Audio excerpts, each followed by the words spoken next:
Now, some may ask about the satellite infrastructure, the communications that both Russia and the United States use. Well, those would largely remain untouched because the US and Russia use navigation and communications satellites that sit in medium Earth orbit, which is about 12,000 to 23,000 miles away. And that's well out of range of both countries' ballistic missiles capabilities, so those would remain largely intact. In the cyber world, though, you would see an overmatch by the US. The US received a perfect score on the Cyber Capability Index per Global Security. There's a reason that we do not hear about US cybersecurity efforts, but do hear about Russia and Chinese. It's because Russia and China are sloppy. The British think tank, the International Institute for Strategic Studies, released a 182-page report saying that the US is the number one country in national cyber power, and China isn't even close. In fact, the US is considered the only tier 1 cyber power in the world due to its global reach and highly advanced capability. In fact, in the top 15 countries with cyber capability, only 4 countries are adversarial to the US. These are North Korea, Iran, China, and Russia. China and Russia are considered tier 2 in their cyber capability. North Korea and Iran are tier 3, which is not surprising as much of the technology that created and manages the current internet as well as the backbone of all cyber capability generally was developed by the US and other Western-based nations. Side note on this, Israel is in the top 5 of cyber powers. So needless to say, the Russian network would be severely compromised here. So let's review. Because of the enormous overmatch of the coalition naval forces, the Russian Navy would be largely existent. Due to the advanced nature of a coalition aircraft and the massive size advantage, the Russians would be hobbled in their air capability, much worse than they ever were in Ukraine. The coalition would achieve air superiority both in the European and Atlantic theaters, likely in a matter of weeks, if not sooner. The Russian cyber networks would likely be compromised due to a significant cyber advantage from coalition forces, and all of this would take place before a single coalition troop stepped foot into Russia. Much like the transition from Desert Shield to Desert Storm in 1990 and 1991, the US may issue ultimatums for Russia to remove Putin and his lackeys and turn them over to the International Criminal Court or possibly face annihilation. This would be before a ground war invasion took place. But let's say Russia didn't comply. Or rather, Putin, with the all-powerful mentality, decides, you're not going to be able to arrest me in the Kremlin. I'm basically the king of Russia. So a ground war starts.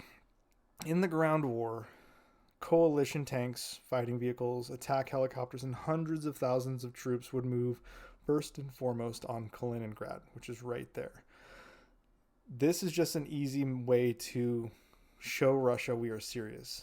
And Kaliningrad is just a small offshoot. It's not actually even connected to Russia. It sits between Lithuania and Poland, and the only way to get there is by air or by sea, which, let's be honest, this is Lake NATO at this point, and Kaliningrad would be largely undefended. There's Russian units there by all means, but it would be hard for Russia to defend Kaliningrad, so it'd be sitting there by itself.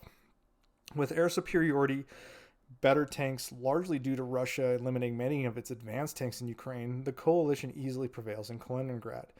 We saw what an Abrams versus a T-72 fight looks like in Iraq. So back in 1991, when the Abrams first came out, they engaged the T-72 in a fight in Iraq.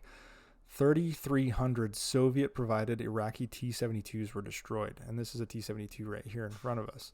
What this is an M1A2 SETV3. This is the most advanced version of the Abrams. This is not the 1991 version. This is the version that is being fielded today in the U.S. military.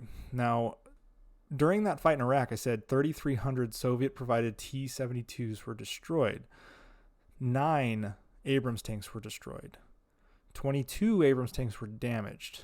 Of the 9 Abrams tanks that were destroyed, 7 of them were destroyed by friendly fire, and 2 were intentionally destroyed to prevent capture by the Iraqi army. So even so, 9 destroyed to 3,300 T-72 tanks. This is the T-80, which is what we would largely see fielded by the Russians today. From an actual armor and technical standpoint, this isn't much more advanced than the T-72. However, the Abrams tank is still far more advanced than both of them. Now, the Russians also field the T-14. And we really can't speak to the capabilities of the T-14 because we haven't seen it really on the battlefield. And this is because Russia has only supposedly developed 50 of them, and they're still in testing. So we don't know what they are capable of, but just from an outsized look at them, I don't foresee them being much of a problem for the Abrams tank. The Abrams tank is just a tried and true proven battlefield monster, and every other Soviet era / Russian era tank is trying to play catch up with them. Additionally, close air support from A-10s pictured here, F-16s, Apache helicopters, all would be devastating.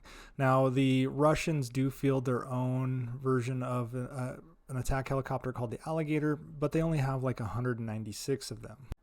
And that is before some of them have been shot down over Ukraine. That is compared to over 1,200 U.S. Apache helicopters. Now, additionally, coalition artillery would enjoy freedom of operation as air assets laid waste to Russian artillery via counter-battery fire, as well as close air attacks. Now, the counter-battery fire is something that the U.S. and Western artillery specialize in.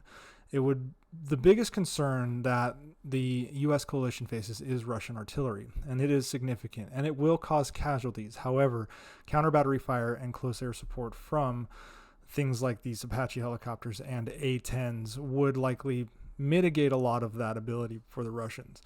In fact, when it came to the counter-battery fire, that is something that the U.S. heavily trains on as a mitigation factor for Russian artillery and as well as close air attacks. Now, there's also additional concerns for the U.S. at this point, and one is outrunning its own logistics, which it has done before during the Baghdad Thunder Run. In fact, I published a paper in Army Sustainment magazine detailing how logistics rehearsals must be included in the overall battle plan, so you don't outrun your logistics and you're sitting somewhere without fuel. This is something Russia actually experienced earlier in the war in Ukraine on a much more severe level. And the other issue that comes up is drone warfare with loitering munitions.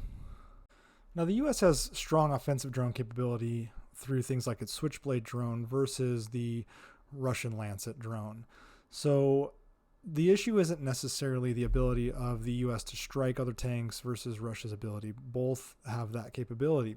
The problem is both the U.S. and Russia have research and development in the offensive capability way overmatching the defensive capability in counter-drone research. Now, we've seen some of these counter-drone guns developed by Russia largely have become ineffective.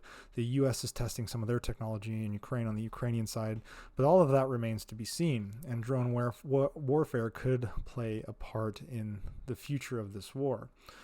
The other issue, as I spoke about also, is Russia's large artillery capability, but it's been degraded. And that's because of Ukraine. This is where Russia, though, would probably inflict the most casualties, but it's not enough to win the war for Russia.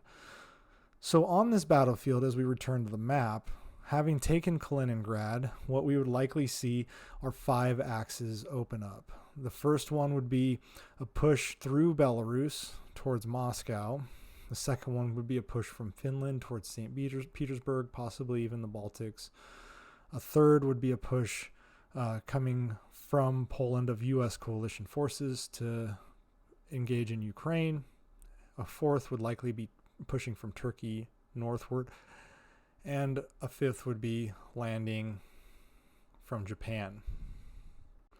Now, the reason there are 5 axes of approach is to move troops into the major population centers and C2 or their command and control nodes of Russia, of places specifically Moscow, St. Petersburg, etc.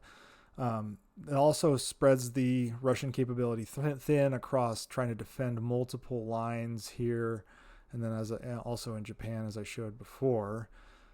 But the final reason is because the U.S. coalition has the capability. We have a lot of troops. We have a lot of allies that can do this, and Russia just couldn't react to all of them, which would largely lead to a success of a breakthrough.